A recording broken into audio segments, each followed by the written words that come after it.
And welcome on in to the latest edition of the Blue Horseshoe Podcast. He is George Bremer. I am Ryan Hickey.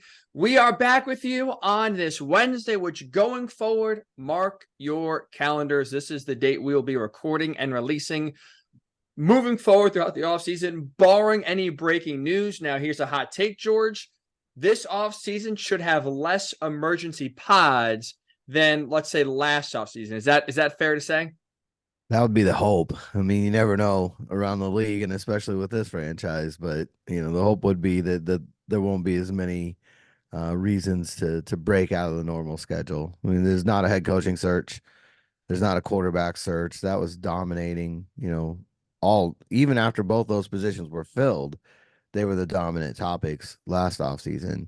This time around, a little more freedom, a little more room to go a little bit deeper, a little more variety in the subjects we can cover. You're 100% right about that. We still may have some breaking news. We'll get to this here in a second. With the future of Ed Dodds maybe in question, with the future of Jim Bob Cooter as well, also in question. So we could have some front office and coaching moves. Again, not to the level of last year, that's for sure. We'll get to those gentlemen's futures here in a second. But coming off of George, what was, I thought, a tremendous divisional round of NFL games as we get set for the AFC and NFC championship games here in a few days. I feel like just watching, especially the divisional round last week, serves as a reminder for the Colts of, well, 2023 was a massive success in terms of winning 9 games, predominantly with Gardner Minshew at quarterback. I think when we look at the future here, right, I think there is a difference between making the playoffs and being a Super Bowl contender. And you look at how the Bills lost, but also how the Chiefs won that game, how good the Ravens looked in the second half. Like in the AFC, while it was a down year, right, and the Chiefs did not look offensively like they have any other year under Patrick Mahomes. And the Ravens, I can say now, looking back weirdly, because I was guilty of this, weirdly did not get the amount of respect they deserved. And maybe that's just bias from watching week 3 and being stuck in that when the Colts went in there and beat them up. The Bengals having Joe Burrow injured, the Bills, scuffling all throughout the year. Even though it was, I think, overall a down year in the AFC, I think we just saw with that Bills-Chiefs game alone, but also the second half of the Ravens-Texans game, the Colts still have, for all the positivity in 2023, a long way to go when it comes to them actually being true and legitimate Super Bowl contenders. Yeah, and Cincinnati probably back in that mix once Right. Joe Burrow's healthy. Pittsburgh could ever figure out their quarterback situation. Who knows, how far they could go. Cleveland, Uh, too, in that same vein. Cleveland, if they can, maybe not make a decision they made a couple of years ago at quarterback as well. But, you look around the Jets, who knows what they look like with a healthy Aaron Rodgers. Um, if Miami could figure out its defense and get, some kind of running game to complement everything. I mean, I don't know if Miami run game was decent. Like they used to be Two good are playing teams. well, honestly. You Right. got Like, can they have their quarterback play well in a big game? They couldn't. I think they're sort of an example of exactly what you were just talking about, though, as far as, Bill Polian used to talk about it all the time. And obviously the Colts went through it in the Peyton Manning era. It's one thing to make the playoffs, winning once you get there is like another leap. So, there's still levels. Like, and he said it's easy to get like that initial turnaround to go and do what Houston did and go from last in the division to winning the division, making the playoffs. The hard thing is getting in the playoffs and being a true contender. And Miami's kind of feeling that because wasn't that long ago that they were a desperate franchise, and now they're sitting here, expecting to make playoffs every year, which is hard to do in this AFC. But I think the Colts are going to experience that. They're right there on the edge. They're 9-8, which, by the way, is the same record Detroit had last year before they made their run, and very similar season in terms of this Yeah. close to the playoffs and and not being able to finish it off, and having a head coach that was universally praised for the job that he did. But I do think that I don't want to say that step's easy because obviously the Colts haven't even been in the playoffs since 2020, and I think they've made it twice since 2014. So that's no small step. But I do think what you're saying is 100% right. Once you get in there to be on that level of a Kansas City or a Baltimore. The Bills are seeing it. How good have they been the last 3, 4, 5 years? And yet they can't get over that Kansas City hurdle. They can't get, which for the Colts, it was New England back in Right. the day. They just couldn't get over that hurdle. Um, so there's levels even within the levels. The Dolphins are at one level where they've got to show, okay, we can make the playoffs, but we've got to win in advance. The Bills can win in advance of the playoffs, but they can't beat the one team they have to beat and get to the Super Bowl. There's always It's almost like the old school rocket launches. There's little phases. This one comes off, and then you've got to get this new booster.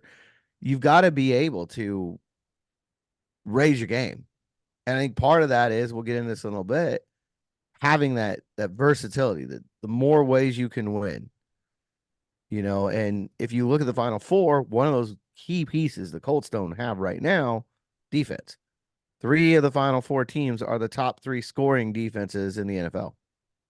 You're 100% right. And that's like, I would say it's more sobering. Again, like we saw what happened in 2023, and it's like, this is a glimpse of optimism. It's not like, oh, we made it, or this team is like, they weren't putting on, they're not being put on a pedestal at the Chiefs and like, oh, they're legitimate contenders. So again, it's right now the Colts expectations are reasonable, but I think especially watching that Chiefs Bills game, it was sobering of the fact that, like you said, the Bills for the last 5 years have been one of the most consistently dominant regular season teams in the league.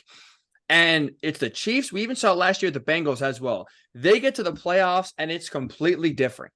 And one of the biggest reasons is Josh Allen's turnovers some years have been a big detriment for Buffalo, but you're also seeing like they put too much pressure on their quarterback, whether it's the defense just falling flat every single year. And that, again, if I was Buffalo, I'd fire Sean McDermott, but that's a different, that's a pot, I guess, for those in Buffalo.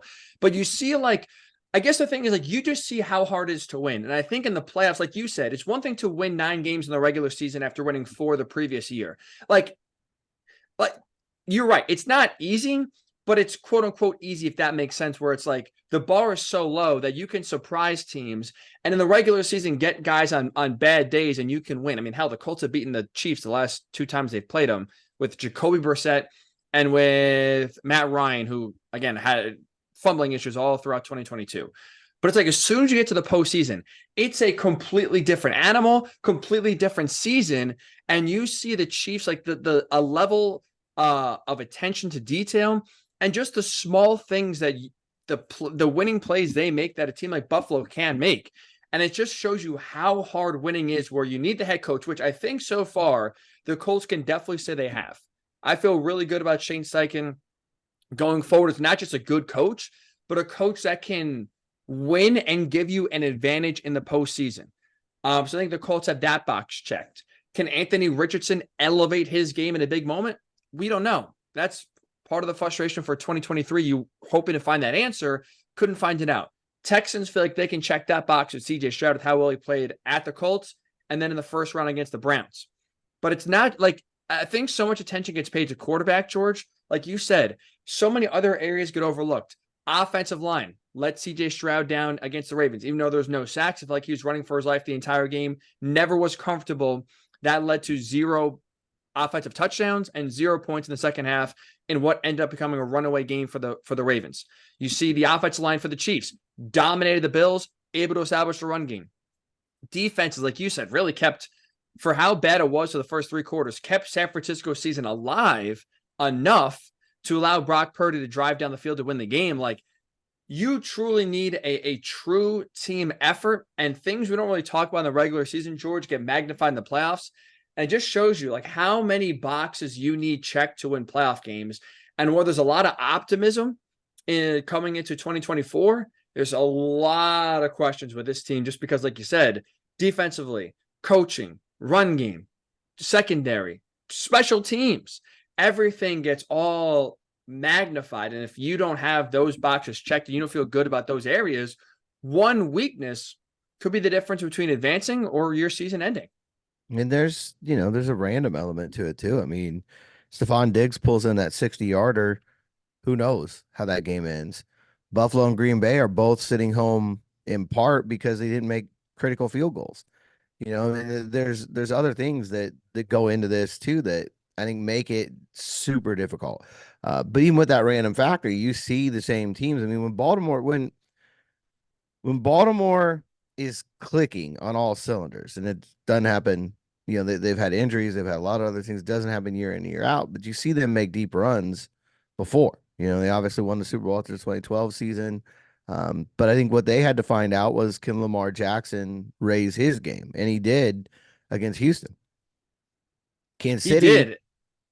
is just on autopilot. I mean, what, 6 straight years now that they've gone to the AFC Championship game. They are the dominant force of this era. And San Francisco is 4 out of the last 5. So even though there's randomness in there, Baltimore might not be a regular face the way San Francisco and Kansas City have become, but they're not a stunning participant either. I mean, in the last couple of years, I think people felt like this was possible if Lamar Jackson was healthy. For Right. them, that was the other part of the randomness. Detroit's the only team here kind of crashing the party. And even that was, I mean, they were a popular pick to win the division, to make a deep run.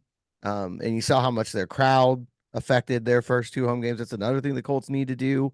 Play well enough in the regular season, which they haven't done since 2014, to host a game. Put yourself in position to host maybe even 2. I think Baltimore is also going to tell you, having that number 1 seed was pretty helpful. Looked like there was a little rust there in the first half for them.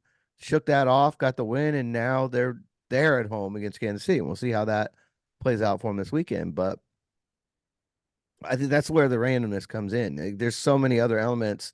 Some of them are in your control. Some of them aren't. I mean, Kansas City right now, we could just as easily be lamenting fumbling the ball out of the end zone, after the 4th down, the fake punt failure. But it didn't come back to haunt them, in part because, like you said, their defense came out and got some critical stops and was able to hold off the Bills, and in part because the Bills missed the field goal. So that's why I think it's always hard when you're trying to look at a team like Indianapolis and say, okay, next year, how far could they go? Well, Matt Gay going to be the one that makes the field goal, or is going to be the one that misses it? Is defense going to get critical stops in key situations? Because even Detroit, 23rd ranked defense, the worst defense in this group, has locked down in the red zone in the playoffs. They beat the Rams entirely because of red zone defense. And these are things that you just don't know until it happens. I think that's Right. part of what you were kind of talking about that earlier. Like, you do not know how Anthony Richardson's going to respond with 2 minutes to go in a game on the line. You don't know if this defense can lock down in the red zone and get big plays. Detroit also got some critical turnovers. And their defense is not going to come down and shut you down, but they won the first round because of the red zone defense, and they clinched the second round with an interception on the final drive. So you just need guys. I think that's the one thing you see consistently from every playoff team that gets, to the conference championship game and beyond. There's players, like you said, at every level who step up. And usually 1 or 2 of them has to be somebody you don't necessarily expect going in, even for a Kansas City. Somebody's got to make a play that maybe you didn't think would have to do that. And the Colts are still a long way from knowing who those guys could be.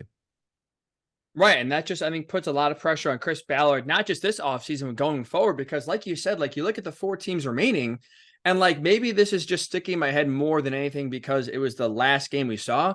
But like I would argue right now that Chiefs-Bills game, Kansas City won not because of Patrick Mahomes, but because their ability to run the ball down Buffalo's throat consistently, especially late in the game. And their defense got critical stops where they stuffed the run in the 4th quarter after getting run on for the first 3, got pressure on Josh Allen in key spots, got lucky with a missed field goal, but also Mahomes getting the ball with 1:50 left and, tie game, 4th quarter. I feel pretty good about him going down the field and scoring. But it's like you just see like all 4 teams remaining, like you said, have needed contributions from not just their quarterback, which we always talk about a lot, but they needed contributions from their defense, from special teams. And we're not talking about these teams being here if one fell short. Like you said, for how bad Detroit's defense has been, they held the Rams in the red zone to 3 field goals and 0 touchdowns. They got 2 picks off Baker Mayfield last Sunday. Like, for how bad the defense has been, they were clutch and held what they need to. if that dam breaks one time, Detroit's home. No matter, despite how well Jared Goff has looked so far in 2 home playoff games, they're home. And despite how well the Chiefs, how Patrick Mahomes was able to march the Chiefs down the field and how well that run game was, and Travis Kelce getting 2 touchdowns, like if Kansas City's run defense doesn't shore up in the fourth quarter, we're talking about Buffalo probably still being alive.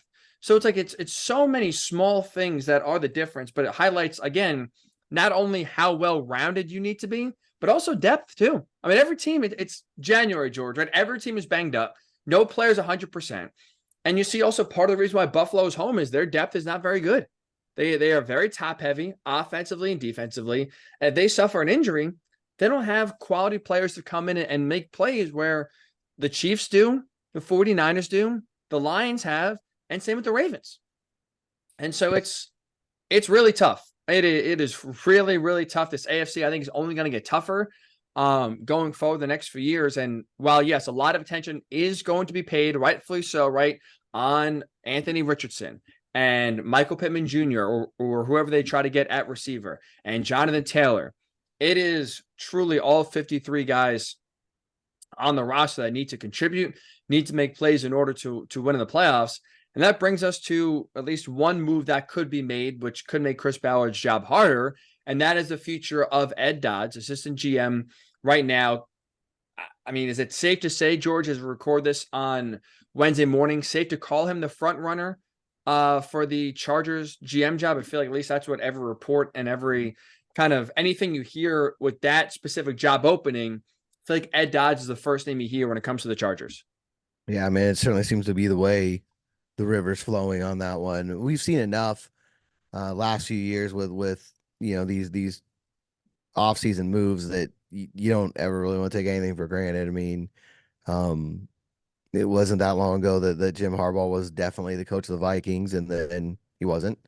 The meeting came up there, and whatever reason it fell apart. And I think it was pretty big shocker just yesterday when the Raiders named Tom Telesco their GM. The people didn't see that coming. So it's not, like you said, it's not written in stone, but I do think from all reports, from all indications out there, he's the front runner. And I do think it sounds like he'll be taking over a job that needs some rebuilding. I mean, as much as everyone goes crazy about Justin Herbert, we've talked about this several times. As much as everybody goes nuts about Justin Herbert, that Chargers roster in general got old and has some holes. There's a lot of spots there to fill. So I think Dodds is a good guy to do that when you see what he's done and be able to help Chris Ballard out. And, if the other front runner comes to pass there and Jim Harbaugh is the head coach, team building is his specialty. So I think Harbaugh, Dodds, there were some, I don't know, whispers, rumors, reports, whatever, even last year that Dodds was sort of Harbaugh's favored GM candidate, whatever you want to call it. So we'll see how that plays out. And it's one of those things that sometimes I like the fact that, there's always whispers, there's always rumors, and then sooner or later a situation comes out to show you, okay, was that true or not? And that could happen here. If Harbaugh's named the head coach first and Dodds joins him, then you could probably say that those were legitimate rumors.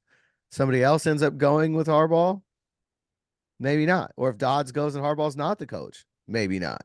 So, but I do think right now, I mean, if you had to go to Vegas and put money down on a head coach GM combo in LA, it's Harbaugh and Dodds, right? So that's what it seems like. Although it's very interesting because right before we came on here, Chris Mortensen was on 680 The Fan in Atlanta, and he said despite the reports of Harbaugh being on the verge of becoming the next Chargers head coach, at least according to Mort, he said that Harbaugh that is still very interested in the Falcons job. He is, at least, again, as we record this, scheduled to take a second interview with Atlanta. And so, I mean, selfishly, George, if Harbaugh, let's say, does a 180, goes to Atlanta, which I would argue, by the way, in a total side note, I think the Falcon job is better than the Chargers. I think being a quarterback away with everything else in place versus having a quarterback and nothing else in the same division with Patrick Mahomes, a little less appealing out in LA compared to the situation you have in Atlanta. So if Harbaugh recognizes that and says, you know what, I'm going to take the Falcons head job and we'll figure out quarterback at some point. I mean, they do have a GM already. Atlanta does, and Terry Fontenot. And so I wonder if you're Ed Dodds, do you go to the Chargers with no head coach right now in place? Do you go to the Chargers still if your guy Jim Harbaugh is not there? I mean, that's what I'm rooting for at this point, George. Honestly, for Harbaugh to go to Atlanta, because selfishly that could maybe make it easier for Dodds to stay with the Colts. And his name has been rumored, and he's been a hot GM candidate for years now. But he has been very selective of which teams he interviews for and which teams he chooses to pursue. I wonder if LA, now again, there's a lot of perks to taking the Chargers job, but I wonder if LA was more fueled by, hey, I'll go if Jim goes. And if not, I'm kind of out. That's going to be fascinating to see. But this has been a guy who is not running out of town for the first team to offer him a GM job. He's been very selective. And I truly wonder how he views that Chargers job if Jim Harbaugh, let's say, is Atlanta. I agree that the Atlanta job's a better deal. I think the NFC in general, I mean, you get in there, San Francisco's obviously shown that they're a juggernaut. Detroit's looking pretty good. Like they're building something that's going to be tough for a while, but it's not the juggernaut that you've got in the AFC. It's not the gauntlet that you have to run in the AFC. So I think that, that element makes Atlanta more appealing. I think the division makes Atlanta more appealing. And I think if you look at the Falcons, they have a lot of other things in place, especially on offense. I mean, Kyle Pitts, Drake London, Bijan Robinson, that's not a bad place to start with weapons. I think there's a reason that you're seeing Bill Belichick and Jim Harbaugh check in Atlanta, because I think it's a really good job right now. If you can get a quarterback in there to pull all that together, they could be the Lions. They could be a team that comes, surging into the postseason next year and really, takes everybody by storm. One name I would watch with the Chargers that may keep Dodds in the mix if Harbaugh does go to Atlanta is Pete Carroll. There's been talk about him, wanting to go to the Chargers, and I guess I saw at least one report that he was working behind the scenes, whatever that means, to try to get that job. But if Dodds is the GM choice out there, they obviously were together in Seattle and had a lot of success out there, so I could see that as a possible match as well. That's true. That's a good point. I forgot about that connection. So that could lead Dodds out of town anyway, whether Jim is with the Chargers or not. But kind of going back to what we talked about to start the show, George, like this is, if Dodds leaves, that's clearly and obviously a big loss. I mean, this is a guy who's found tons of diamonds in the rough in day 2 and day 3 draft picks. And again, when we're talking about one of the key areas to being a successful playoff team, it is having that quality depth, right? Where you're going to face injuries. You're going to have to deal with guys going out, key players not being there. And the best teams, again, have that depth ready. And a large part of that, George, right, when you are paying your quarterback a lot of money, a large part of that is finding those guys in day 2 and day 3 that can either step in right away or are guys that are waiting behind other stars. But once they get their chance, they're going to come through. And we've seen the way the Colts drafted. I mean, Ballard deserves a lot of credit for it, but so does Dodds, because this team has consistently found contributors and good players on day 2 and day 3 of the draft consistently. That's going to be that much harder now to kind of keep hitting those big time home runs in those later rounds, if one of the biggest guys and the biggest reasons for that is no longer with the organization. Yeah, there's no doubt. I mean, I think Dodds was the first guy that Ballard brought with him when he came here. But I think one of the things about that too is the Colts have been preparing for this, as you said, for a long time, because Ed Dodds' name has been up, I think, since the second year of the Ballard era. I think that's the first time he started getting interviews, and he's been extremely selective, and it's still possible. I mean, I'm throwing the Carroll connection out there as another possibility. It's still possible that Chargers just go another way. I mean, you don't know what's going to happen with any of this. So, and they're the last GM job open, I think. So, it's either Chargers or he's back here. So it's not a guarantee he's gone. But I think even if he is, it's something they've been building for like 6 years. So I think that helps, and that you've got Morocco Brown in-house, who's another really big, part of all this, who would probably get the promotion. I mean, you never know for sure. And then the Colts could do some other things. But also, I think one of the big things I remember way back when Chris Ballard got hired, which feels like forever ago, and I guess in NFL years it is. I mean, 2017 is, like a different century in the NFL. But I think one of the big things then was, people said, hey, he's got so many connections. He's going to bring a really good staff, which played out. They've had a really deep staff. You've seen a lot of guys. Morocco's gotten interviews as well over the years. Not this cycle, but he's been, up for a couple jobs himself. I know Pittsburgh was really interested a couple years ago. Um, so I think that gives you some reason to feel confident that, whether they promote from in-house, which is likely, but even whoever they're able to bring in on the outside, I think that's one of Ballard's strengths. His connections are deep, especially in the scouting community. And frankly, Ed Dodds deserves this. I think he probably could have taken one of the jobs prior years. But like you said, he's been very selective, much like Ballard was when he was a GM candidate. It's very similar road here where, Ballard was interviewing pretty much every year when he was in Kansas City, but situations just weren't the right fit for whatever reason. Now, Chargers that fit. Not really sure exactly what it is Dodds is looking for. I do think a guy like him would be great in that job. I mean, I said that earlier because I think a lot of it right now is team building. And when you've got a quarterback on a big deal, a lot of that means hitting on those second, third, fourth, fifth round picks to build around him. And I think that's Chiefs formula right now, is find Isaiah Pacheco, go get Rashi Rice, whatever you've got to do so that you can fill around the quarterback without going out and signing big name free agents. And I think Dodds kind of fills that bill, but who knows what the Chargers are going to do. But I do think the Colts it's not something that, came out of left field. Like, you hear that the Eagles were caught by surprise that Jonathan Gannon left because he kind of said he wasn't, and then the Cardinals, made that call like the day after Super Bowl, and you see how disastrous that went, trying to replace somebody you weren't ready for.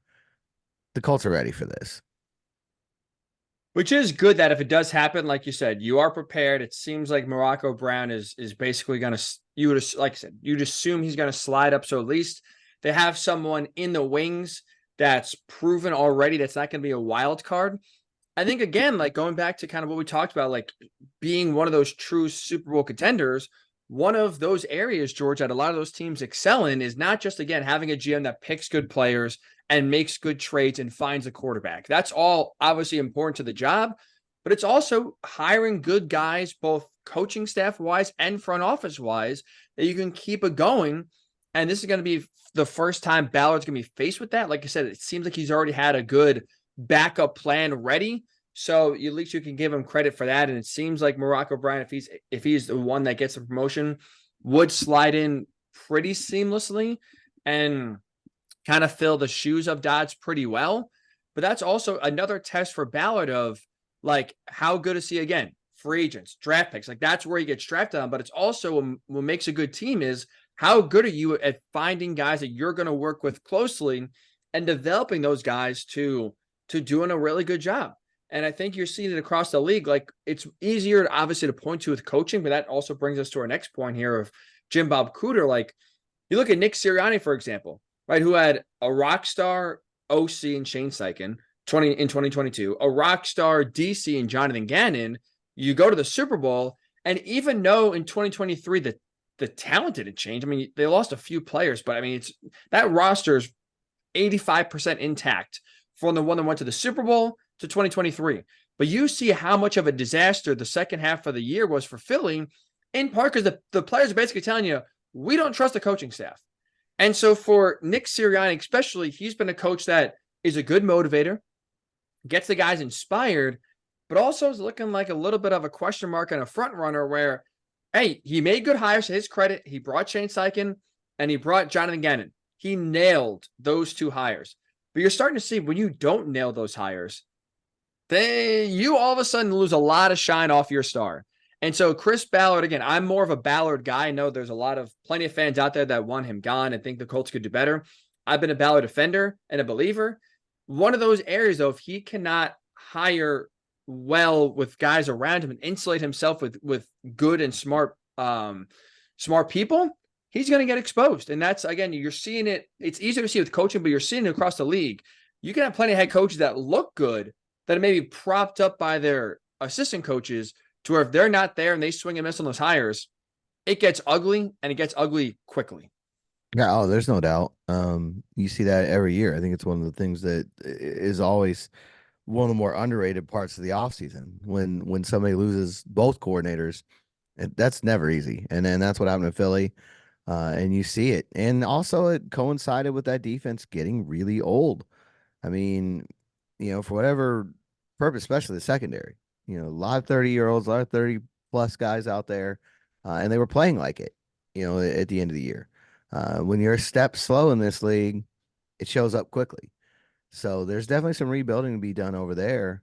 And it's going to be interesting to see, how they want to go about that. Will the Colts? I don't think the Colts defense is going to get rated by the Eagles because there's not that connection. I mean, obviously, this is a staff that came in after Nick Sirianni was here, so he doesn't have, now I'm sure he could call Shane and say, hey, is there somebody there? Nate Ollie's a young up and coming guy, and that defensive line's played really well, but I just doubt that that's the way that they go offensively. Though there's been talk about Jim Bob Cooter, and we'll see. I mean, he was there before for a year early on in the Jalen Hurts era, and he's obviously not calling the plays in Indy, and it looks like he would call the plays in Philadelphia. But right now, it doesn't sound like he's the front runner over there. We'll see. They're just starting that process. Obviously, they're having just let Brian Johnson go, but there's going to be connections drawn. There were connections drawn before the Eagles had an opening. People were, drawing those lines before Brian Johnson even had lost the duties there. So that'll be interesting to see because it puts Shane in that same boat of, okay, and we haven't seen that from him yet. You talk about the stages the team goes through and the stages the GM goes through. Well, if they were to lose Jim Bob Cooter, which I don't know how likely it is right now, I wouldn't put a massive percentage on it, probably less than 50 right now. That could change. We know this league day to day. But if he does, how does he handle that? And it'll be interesting to see. I just thought, to go on a tangent real quick, last year after he got hired, one of the big criticisms early on was, man, I don't know about this staff that he's putting together. He didn't spend a lot of money, and not a lot of these guys were, I guess, like heavily accomplished. He wasn't bringing in, Vic Fangio type people, on the defensive side. It was all offense that he was hiring, but it wasn't household names. It wasn't, Right.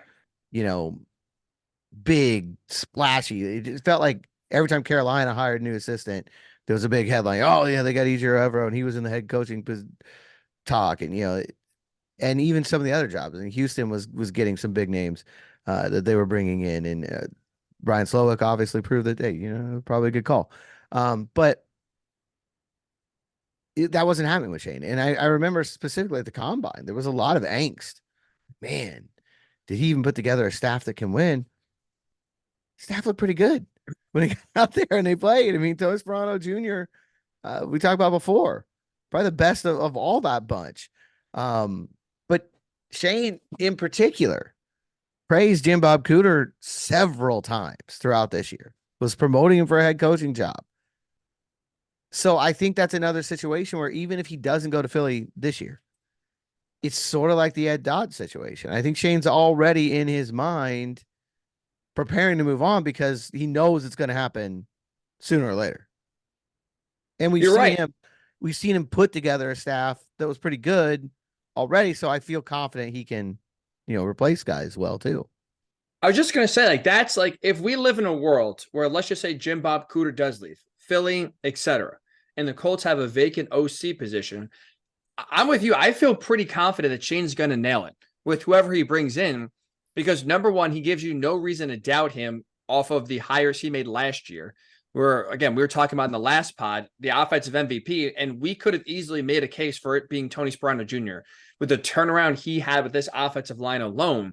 So Shane has proven already in 1 year. I think he can really hit some home runs when it comes to assistant coaches, to where whoever he brings in, you have to have faith that it's going to work out.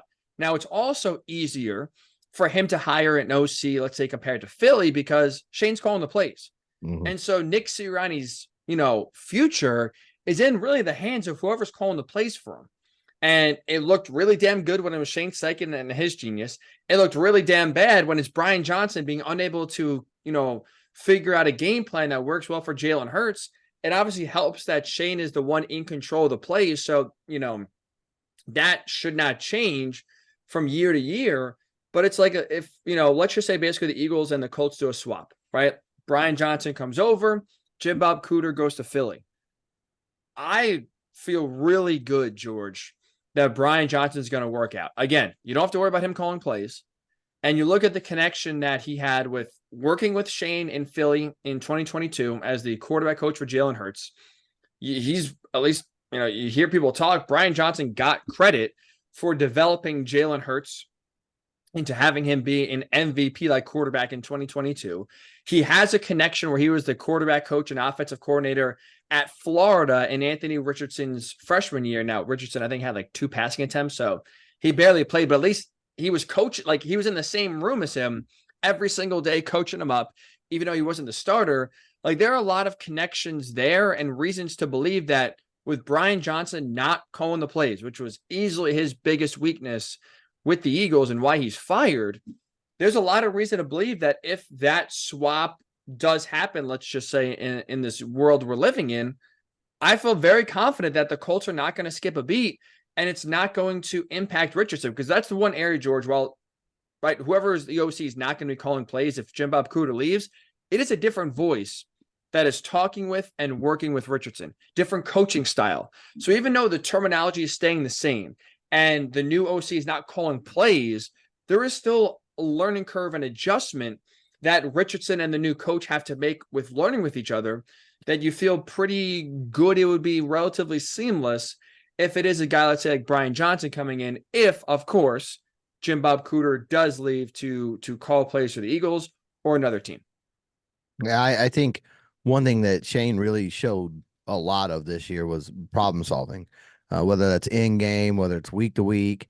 And I think that will extend to his coaching staff. I think he's a guy that just it's the way his mind works. We joke all the time about him being a robot and him being sort of, all ball and just locked in. But you see it in those moments, how beneficial that is, because it just feels like he just understands, like there's some alarm that goes off in his head that this area needs to be fixed. And then they go and he's got the answer for it more often than not.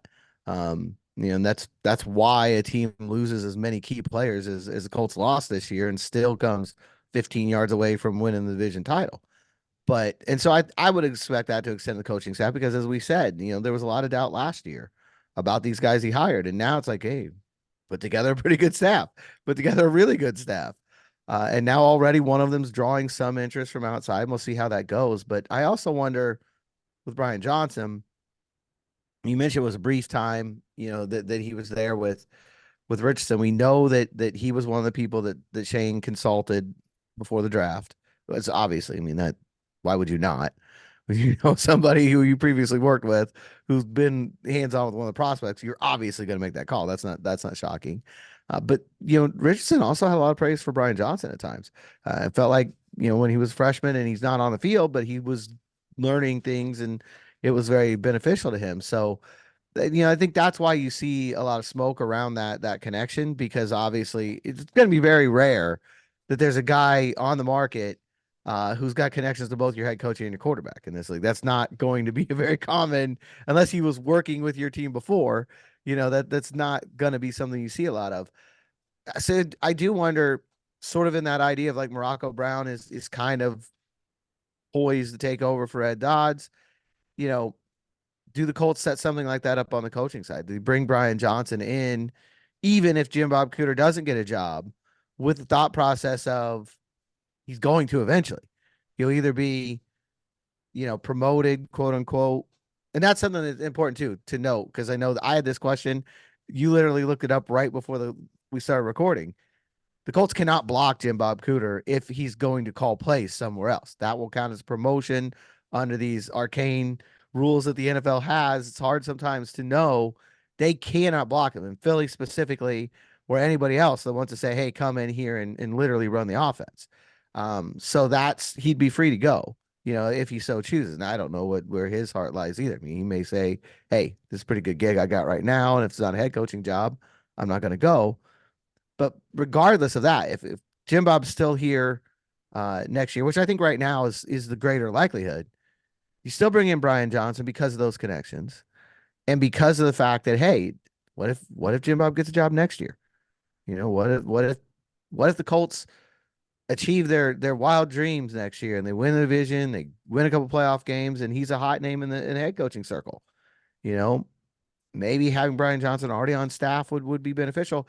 And there's no limit to the coaches in the NFL. You can give them whatever title you want. You could have 99 coaches if your owner's willing to pay 99 coaches. There's no rule against it. So passing game coordinator, whatever you want to call him, you could find room for him is the point. If he doesn't, I mean, Brian Johnson may get an offensive coordinator job too. And I'm sure there's other connections he has around the league, but it just feels like one of those things connecting the dots. Hey, this could happen. And if Jim Bob doesn't leave, I'm with you. They should absolutely bring him in. I don't see the downside because it's another voice that's familiar with Shane's coaching style, another voice that's familiar with Anthony Richardson, especially at a younger age, so you can help develop him. And like you said, it's foresight of basically saying, hey, Jim Bob may not leave this offseason, but this is a guy that if we continue to accomplish the goals the way we think we can, he's going to be a hot candidate sooner rather than later. And I don't want to be standing there, with my hands empty, trying to look around for guys that, are going to even if you have a connection, coming still from the outside in, that are going to, still require some sort of learning curve with the quarterback and with the offense, promote from within just to make it as seamless as possible.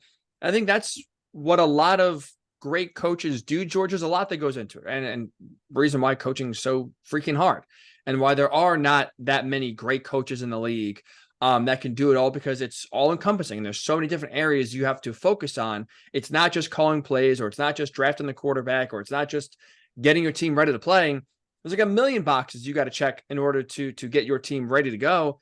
But I think if you're Shane, one of the areas that you can help, again, separate yourself and make your life easier is by taking a move like this right now. Taking Brian Johnson, if, like you said, he doesn't get another offense coordinator job, and if he's willing to take a demotion of not even going to offense coordinator, though play calling duties, going to probably pass game coordinator or some assistant quarterback coach or whatever title you want to give him, where he's really neutered in terms of power and title, but it's grooming him to come back up. I don't see the downside, George. I don't see the downside. Even if Jim Bob doesn't leave, I would still try my best to bring Brian Johnson in and get another familiar voice in the room. And the Colts do have, I don't know if he's a likely successor, if you want to call him that, but Tom Manning is another guy who has called plays before at the college level, and who, was praised a couple times by Shane this year. I think he was credited with the play call that the 4th and 1 with Zaire Franklin on the field that went to Mo Alley Cox. So there are guys already in line too. I don't want to make it sound like, there's nobody. Like if Jim Bob left right now, the Colts would be scrambling. Tom Manning would be an internal candidate right away. But I also think it's important. There were connections last year, whether they're factual or not. Again, like I said, a lot of times these things prove later on, but there was talk last year that Shane wanted Brian Johnson, that was his first choice. He wanted to bring him over when he got the job. And the Eagles said, no, we're going to promote him to offense coordinator, and we're going to give him play calling duty, so you can't take him. And does that factor into this? I don't know. It's another one of those areas, like I was talking about before with the Harbaugh Dodds connections. You may find out this offseason whether or not that was true or just, rumor. And it's also one of those cases where you can't have enough depth. No. Right? Like it's not a crime to have too many good coaches on your staff. I mean, how many times do we see the graphic of the Washington coaching staff in 2013 with Shanahan, LaFleur, McVay, and I'm forgetting the fourth one. I think it was McDaniel as well. And obviously now all 4 head coaches, like it's not a crime to have all those offensive minds on the staff at the same time. Because again, if you give Shane options, whether Jim Bob leaves this offseason, next offseason, having great options is what every, I think, fan base dreams of. Do you Absolutely. want cookies for dessert or ice cream? Oh, it's a tough decision. Well, either one, you're not losing, And honestly, the way Steichen's game planning works is very similar to, I think it started with Doug Peterson actually in Philly, where they had that group that they all worked together. It wasn't just the OC. Every offensive coach basically has a say in it. Frank Reich did that here in Indy, and Shane's been continuing that. So anytime you can add a little more brain power into that mix, especially I think when it's a guy who knows your quarterback at least as well as anybody on this staff. As brief as his time was, he spent as much time with Anthony Richardson as anybody here did. Because it's just been 1 year. So, he would know and be able to step in and it's just that extra set of eyes, that extra perspective. Maybe he sees something nobody else does. And you gotta be careful with that. I mean, Ed Dodds was talking about he thought part of the thing that was, stunning Richardson's development, if you want to call it that, at Florida, was there were too many voices in his head, and he wasn't getting one voice. And so I think the Colts are very good, or at least they were this year, about Shane's still the leader of this team. He's still the leader of this offense. But there are definitely things that you can find, and the play call's a perfect example of that. Tom Manning looks at something and he sees a situation. He says, "Hey, what if we do this?" And it worked at least twice for him because they ran it again for a touchdown later. But it does make you wonder, why would you not want to add somebody else in there whose perspective, if nothing else, the head coach and the quarterback trust. And that also goes back to leadership too. Your point of having too many voices.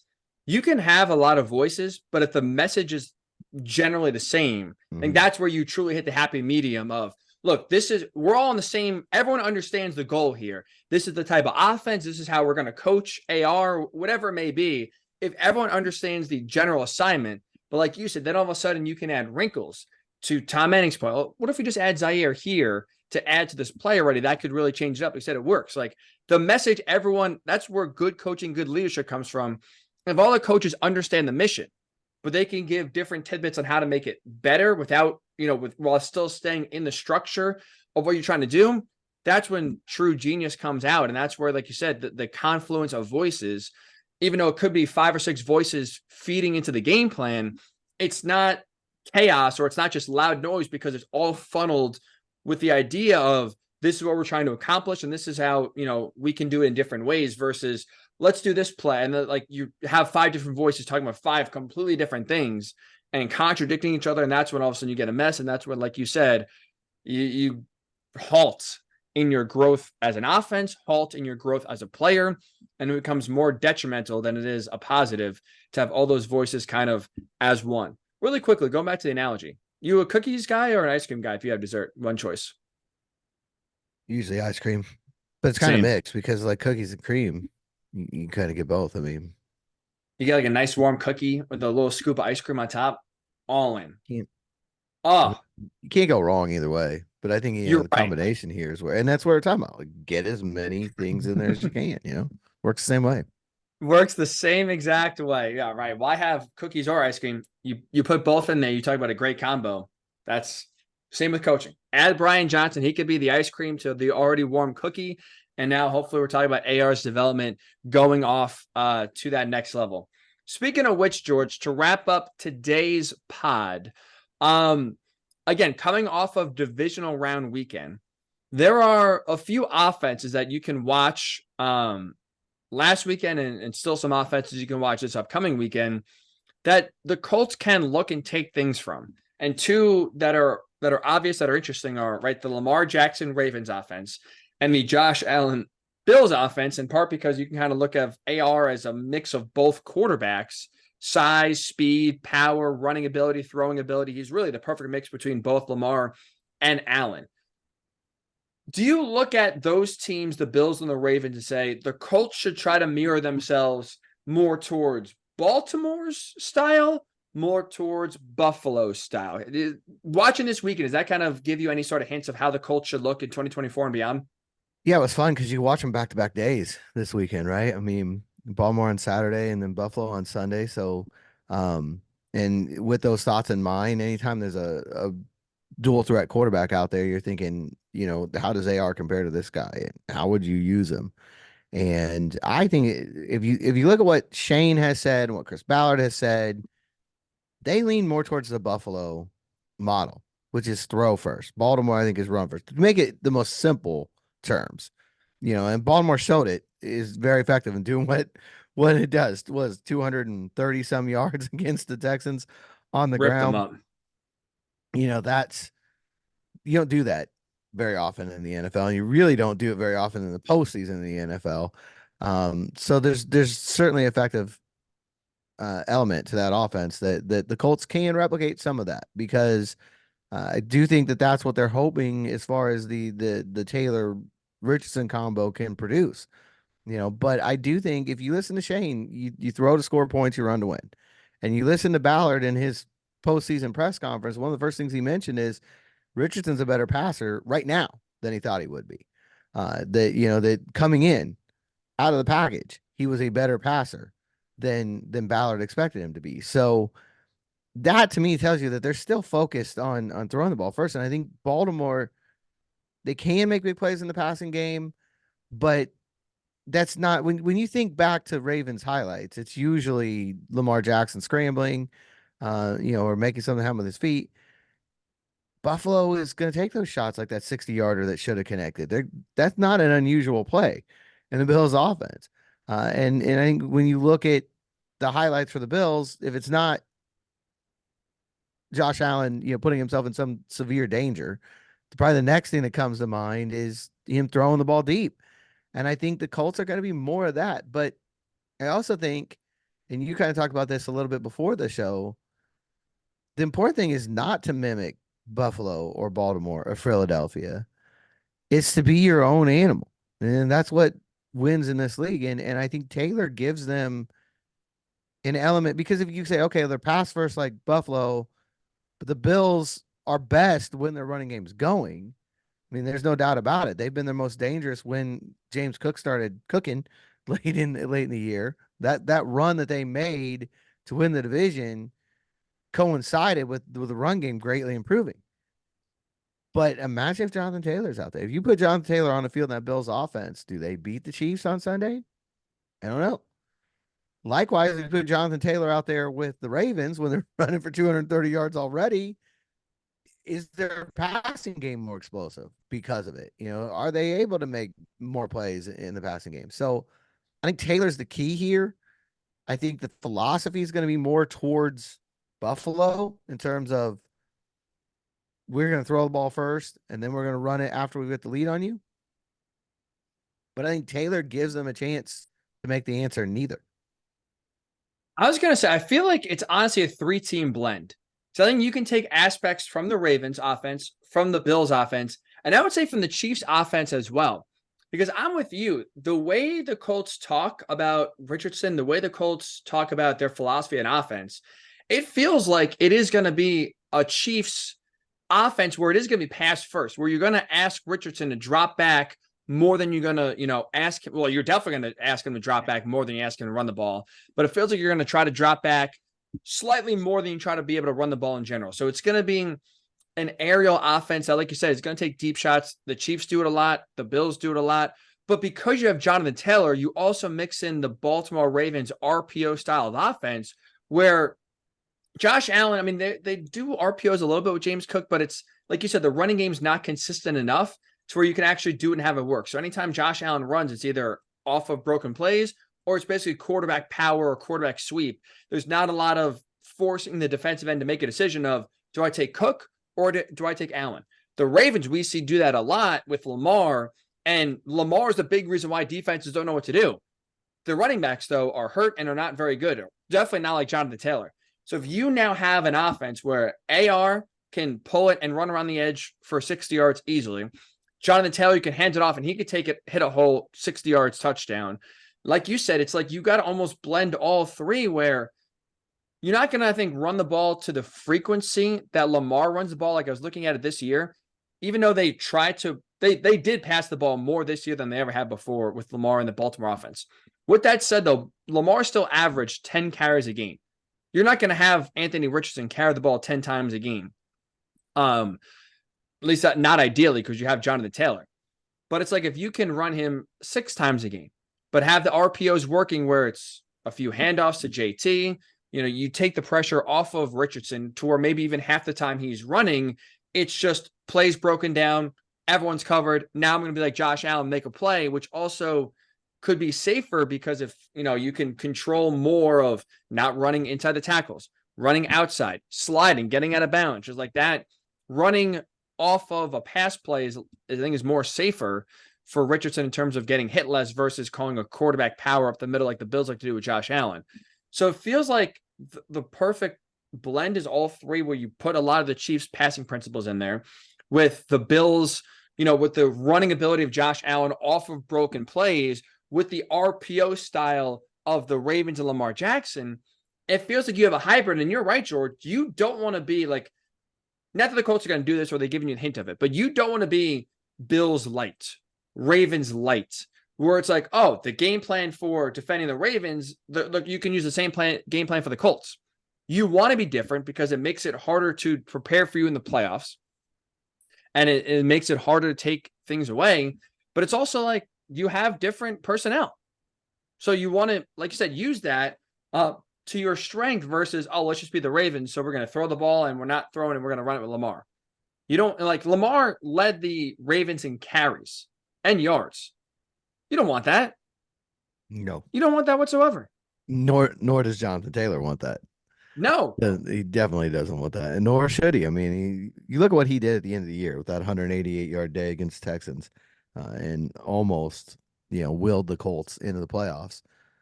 You mix that with a quarterback who can run and with a deep ball. I mean, that's what they were missing this year. It came. I mean, it's funny because I say they were missing it, but Gardner had quite a few 50-yard completions, but it wasn't. There were more on the table they didn't take, I guess is the best way to put that. How many times Alec Pierce running open 30 yards down the field with no ball coming his way? Right. He didn't throw the ball. And I think you throw Alec Pierce into that mix and you make use of the threat that he is with Jonathan Taylor, with probably returning Michael Pittman Jr., which maybe we get into this in the future weeks, but man, the national media is riding hard on Pittman leaving. And I'm just thinking, y'all know the franchise tag is a thing, right? Like, y'all know that exists, but that's beside the point. I just think that mix is something, and we don't know what the Colts are going to add. Who's coming in with the 15th pick, who might be here in free agency. There's potential for this offense to be something we've not seen. Whether that's good or bad will be determined over the course of 18 weeks next year. But there's a chance for it to be something not really with a direct parallel in the NFL. And it's also, too, the more versatility you have, again, the harder it is to defend and the easier it is to win games when you don't have your A game. Like, the 49ers played it as bad as you could have played. But because they have multiple ways to win, they were able to squeak one out against the Packers. The Chiefs, again, to go back to it, Mahomes was like solid. Right? It wasn't the best Mahomes game we've seen. He didn't put the cape on and carry the Chiefs to the win, but they were able to win that game because their defense stood up, but also offensively, they ran the ball really well. And it's not a coincidence. You saw the Bills for 3 quarters have success on that Chiefs defense. But you go to the fourth quarter, I looked it up. The Bills ran the ball to finish the game 7 times in the fourth quarter for 11 yards. It's not a coincidence that all of a sudden the run game dried up and they scored 0 points in a close game in the fourth quarter and lost at home. And so you see, like, Buffalo, when they're not running it, they're like, you're asking Josh Allen to do too much where it's unfair to expect him to come through. And so if you look at the Colts, like you said, like, you have Jonathan Taylor, you have Anthony Richardson, you have Michael Pittman Jr., maybe you add a receiver or game-breaking tight end with a 15 pick in the draft as well. Like, you just make it to where if Richardson's legs are not having success in a given game, or JT is getting bottled up himself, you still have 2 or 3 other ways to win versus if you are, let's say the Bills, again, they are very one-dimensional offensively. I think it's also part of the reason why you see them in the playoffs get stuck a lot of times against good teams is they only have one way to win. And that's Josh Allen being Superman. And if you're the Colts, I think you got to do everything possible to not be in a situation where you're going to a game saying, hey, look, we need Richardson to be unbelievable. I mean, hell, George, the Colts basically asked that from Andrew Luck. Look, you got to win us this game. And we saw some great playoff performances where he absolutely did that. But then you look at games where he didn't have it. The Colts lost. Like the Colts did not win the playoff game where Andrew Luck was just okay. In part because he was their offense. Now looking forward, when you have Richardson and this weapon, like you got to make sure that, again, obviously you want him to play well, but you have enough weapons to where you're not asking him on offense to be the entire franchise and be, put 40 points up basically by himself. It ties into what we were talking about at the beginning of the show. That's how the Colts get multiple. That's how they can take that next step and be a team that can not just make the playoffs, but can win in the playoffs because they're going to have so many weapons.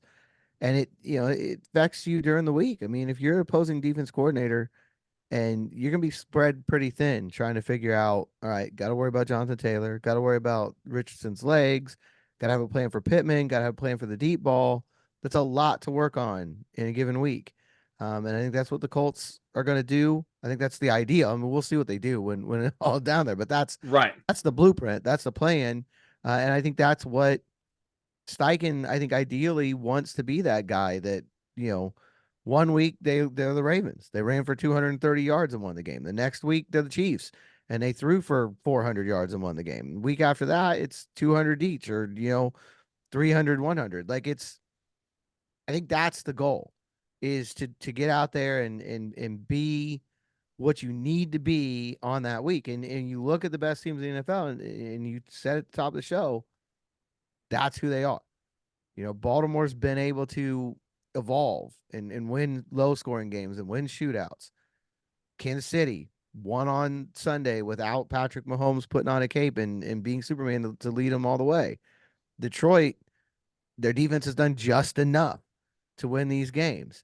And then San Francisco's got the best roster in the NFL and can kind of, beat you in 100 different ways. So I think that's what the Colts, that's why there's still optimism. We open the show with, there's a lot of work to be done, and there is, and the AFC's only getting tougher. It's not taking a step backwards. The division's only getting tougher. I mean, we haven't talked about Brian Callahan yet. But I think Titans made a pretty good hire there. He was one of the guys that I really liked in the Colts search last year. He should be able to help them try to unlock whatever's there with Will Levis. Maybe he'll be able to convince Will Levis that, getting helicoptered is not the best decision for him moving forward his career. But Titans are probably going to be in a bit of a rebuilding year next year, which how'd that go for the Texans this year? And the Colts too, for that stretch. Look for the Colts as well. You look at the rest of that division, Houston's got no reason to be anything but better next year. Jacksonville, they can figure out the defense and get Trevor Lawrence consistently playing at a high level, can still be a threat. I think even with all those things, the Colts can put their name right in that mix within the division, within the conference, because they can have maybe the most versatile offense in the game. And to your point, it goes back to I think it's easy to compare look at Lamar, that's what Richardson's going to be, or look at Josh Allen, that's what Richardson can be in this offense. I think it's important. And I think the Colts, again, they've given you every reason to believe this is how they feel in 2024 and beyond. People should be talking about, that Colts style of offense, where it's not just, the Colts are the Ravens or the Colts are trying to be the Bills. The Colts are the Colts. And I think if you can blend, again, take a little bit of the RPO from Baltimore, a little bit of the, quarterback scrambling element from the Bills and the deep shots. Take the pass first approach from the Chiefs, bits and pieces and kind of added up together. You get your own offense, obviously catered to the different skill sets you have, where you have Jonathan Taylor that those other 3 teams do not. Take advantage of and allow that to be a weapon instead of just trying to fit into the mold of someone else. I think that's, again, another area where this team can get better and still take the next step. I'm with you 100% when it comes to like having a Colts style of offense in 2024. Let's take 2 seconds here, George, to hit on the Brian Callahan hire. You're right, just went down this week. I'm with you first and foremost. Tennessee's in a rebuild. You're losing Derrick Henry. You're losing Ryan Tannehill. There's not a lot of talent on that roster. So I don't think this is going to I don't think we're looking at Tennessee in the same eye as the Colts and the Texans, where you can expect a 5-win jump and all of a sudden them to be division contenders next year. I know we said the same thing about the Colts and the Texans, and we were proven very wrong on both those teams. I think, though, if you're the Titans, I think they are going to ship off more pieces first before they can kind of get younger and turn their vision of what a Brian Callahan team is going to be in 2024 and beyond. So even though I think they are still years away from contending, I like the hire. I think this is the best hire they could have made, in part because, honestly, George, of the openings that were out there, I thought this was the worst job. Just because of, you can argue the Panthers and David Tepper, I get that. But the division for Carolina is easier. And David Tepper is a madman, right? Crazy. But at least you could say he fired coaches for the right reasons. Matt Rule was not winning, and Frank Reich was, that you could say it was too long, but he's also been an established head coach. Things are not working whatsoever, and you move on. I don't have a problem with Carolina admitting they made a mistake and moving off of it versus trying to bury their head in the sand and say, well, we can't fire a coach after 11 games. We're just going to keep on plugging away when it's not working. I think that's the definition of insanity. But you look at why Mike Vrabel got fired. Vrabel got fired not because he's a bad coach, but because the team sucked. You can only, I thought he did a great job of that roster, winning, was it 6 games? I think it's pretty impressive for the talent they had. So I thought the Titans' job was the worst because the owner and Amy Adams Shrunk was just unrealistic about what to expect from the talent she has. So I didn't think that this was going to be a pool, at least, of highly qualified candidates where people are banging down the door to go to Tennessee. But with that said, a guy who worked with Joe Burrow, developed that offense to Cincinnati very well, whether it's Will Levis, which I still think has a lot of development, but maybe this is the guy to help get him there. You draft maybe not draft another quarterback, but whatever, getting the Justin Fields mix, however they want to attack their quarterback position going forward, this feels like they got a very good offensive mind to try to replicate what Shane Steichen did with Anthony Richardson. I think Callahan did a great job with Jake Browning this year too. I think that probably helps. Good point. Make this Very decision good point. Coming in and keeping the Bengals afloat and getting them very close to making the playoffs, even though they lost their starting quarterback. So I think that's something that is going to really bode well probably moving forward for him. And for Tennessee, I wonder what happened down there. You hear a lot of talk too about part of the problem is that Vrabel didn't want to go through a rebuild, that he wanted to kind of keep bringing in veteran guys and, try to keep what they had going. And that, the new GM, Ron Carthon, wanted the rebuild and wanted to reset, which I think is the right goal for him. And whether that's true or not, doesn't matter. The reset is the way forward now. I mean, there's any question. It was a weird year in Tennessee, and we talked about it in the offseason. We felt like they were the one team you really had no beat on in the division. Right. We were totally wrong about the Colts and the Texans, but Jacksonville was playing for the division title, and everybody knew that. And the Colts and Texans were playing for the future and trying to see what they had this year, and everybody knew that. That they ended up a lot better for either franchise than maybe they had expected. But Titans, it was really hard. I mean, I remember going back into training camp. What are they trying to do? Because they were it was this weird mix of sort of starting a rebuild, but also trying to keep the gang together. And then, by the time they traded Byard in season, you knew they had waved the white flag. But by that point, they were well out of contention and things were spiraling anyway. So I do think for them, just the fact that they've chosen a path forward. It was sort of like the Colts last year. You had no idea what they were doing.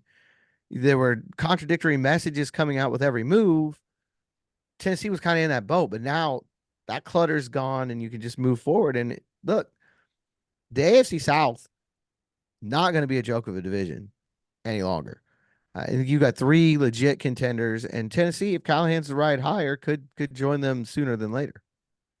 Absolutely. And it's just like you said, I think they finally, it feels like have a clear direction on where they're going, which is obviously the first step. And especially if they want to give Will Levis another shot here, at least they're going to give him a chance with an offensive coordinator and an offensive mind, like you said, that's proven it with Burrow and also with Jake Browning. It's a really good example of getting the most out of the quarterback he has. And that's obviously going to be first and foremost to Tennessee trying to compete when you're in a division with Anthony Richardson, who looks promising, CJ Stroud, which showed you he's promising, and Trevor Lawrence, which sure is taking a knock the second half of the year. I'm not ready to write, Lawrence off and say he's a bust and not going to live up to the generational talent label that he got coming out of Clemson. I'm still going to hold on that he's going to turn it around, figure it out, and still be one of the best quarterbacks in the league. So if that happens, three young, promising quarterbacks, if you're Tennessee, first and foremost, you got to think, well, we can't compete until we can have a guy that's at least in the same ballpark as some of these other guys. And that starts with, I think, not just the quarterback, but the head coach that can get the most out of the quarterback. And I think Shane Steichen showed you this year, you can prove it even without having the number one guy that, hey, if you're a good coach, you get the most out of any quarterback you have. And I think Brian Callahan, you can feel good about Tennessee of saying, yeah, Jake Browning, you're right, did look good in the few starts he had replacing Joe Burrow. And unfortunately, we can attest to that firsthand, seeing that just beatdown he put on the Colts a few weeks ago. If you're Callahan, do you try to bring Browning with you? I mean, I don't know what the situation is there and what his contract status is, but you could do worse than Browning backing up Will Levis there in Tennessee. And hey, I kind of like that because worst case scenario, like I said, he backs him up. He could play well in a pinch. And maybe some of Joe Burrow rubs off, whether it's just the mindset, the preparation. Like, I don't think it's trying to rub some of that Joe Burrow off and maybe spread it on Will Levis. I don't think it's the worst idea whatsoever. I like that suggestion. And sort Definitely of something what to keep an Shane eye did, on. bring in Gardner Minshew. Here you see that a lot when an offensive coordinator gets a head coaching job, they bring the backup quarterback with them because they're familiar with that guy and he can help install the offense and all those types of things. And in this case, it gives Will Levis a bar to clear. You're going to have to beat Jake Browning, who we know can play good football if called upon. You're right about that. You are right about that. So that's going to be definitely something to watch. But now at least the AFC South has closed the book on their head coach and GM searches. I mean, there's only one, but hey, the book is now officially closed. And now we'll have an idea of who the Colts will be lining up against, at least at head coach in 2024, and former Bengals OC Brian Callahan, which also, George, to put a bow on this one last time, in kind of talking about changes that could happen to the Colts and the best teams always kind of replacing, not rebuilding guys they lose, whether it's player-wise, coach-wise, front office-wise. Now with Brian Callahan leaving, this is unbelievable still to say. Every team has had an offensive coordinator change, at least one offensive coordinator change since 2022. That's 2 years, George. Insane. Every team has had a new OC since 2022. That's unbelievable. All 32 teams have changed at least. Well, several have changed a couple times. Yeah, including Indy. A few times over there. So that's always an interesting. It could again. I mean, we'll see. We'll see how that plays out. But the other thing I think is interesting with all this, with the Vrabel firing, Doug Peterson's the dean of AFC South coaches. In year 3? In year 3, he is the elder statesman. Unbelievable. And where the NFL is right now. You're right. Patience is at an all-time low. That is for sure. And in part because the elite teams keep raising the bar, and that's the thing. Like Chiefs, 49ers, like teams that are there all the time, they show you, hey, we lose a player, we lose a coach, we lose a front office member, the train rolls on. There's no stopping. And I think that's what separates a lot of the good teams. And the Colts could be in that position potentially with the future of Ed Dodds in question, with the future of Jim Bob Cooter in question, with a lot of free agents for this team as well that we'll see free agents, their futures as well. The great teams, George, they do replace and reload, and that's definitely a problem facing the Colts in free agency. We'll see if it affects the front office and coaching ranks as well, but a nice test, definitely a nice test for sure, and a little taste for the Colts to kind of get a little taste to see if you do break through and if you do make it. Raids are coming. Raids to the coaching staff, raids to the roster. Every team rips off successful players and coaches to put on their team to have that success rub off on their team. So it may not happen this year, but if the Colts continue to improve and win at the rate we expect, and depending on where your bar is, hope, then that's going to be a problem facing them in the near future here as well, which again, George, you know, if we're talking about that, good problem to have, which means we're talking about deep postseason runs, hopefully multiple, maybe a trip to the Super Bowl. Hell, maybe a ring. Who knows? Who knows? Sky's the limit when you got the quarterback and the head coach, and the Colts pretty much know they have the head coach and feeling pretty good about the quarterback. So once again, it's quieter off season, but it's a huge off season. And it's something, that's why you want to make sure you subscribe, make sure that you download the podcast, set your notifications, because there's not going to be as much breaking news, fingers crossed, hopefully, this off season, but it's huge. You're trying to put the pieces around Anthony Richardson I think the goal next year should be to win the AFC South. I think that's got to be the bar for this team. You came very close in the first year under Shane Steichen. I think it's to put 2014 to bed and win the AFC South. As difficult as that's going to be, that's got to be the expectation, the hope, and the goal for this football team in 2024.